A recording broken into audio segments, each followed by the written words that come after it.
In occupied Palestine, not even a day goes by without the occupation forces starting another aggression.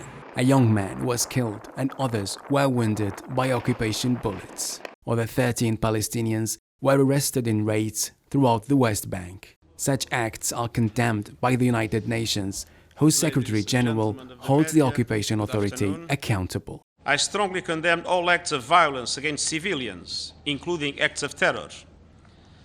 Israel's airstrikes and ground operations in a crowded refugee camp were the worst violence in the West Bank in many years, with a significant impact on civilians, including more than 100 injured and thousands forced to flee.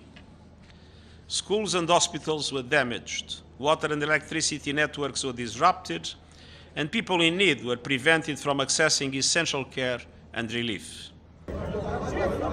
All of this adds to a series of aggressions, the last of which was the storming of Al-Aqsa Mosque by some 200 Zionist settlers who performed their provocative rituals. The occupation forces strengthened their deployment in the courtyards of Al-Aqsa and at its gates, making the entrance to the mosque harder for worshippers.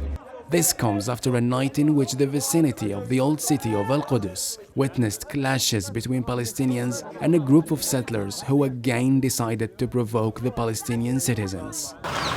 Only 2 days ago, the refugee camp of Jenin was a theater for a Zionist carnage, where 12 Palestinians were killed. 4 of them were children.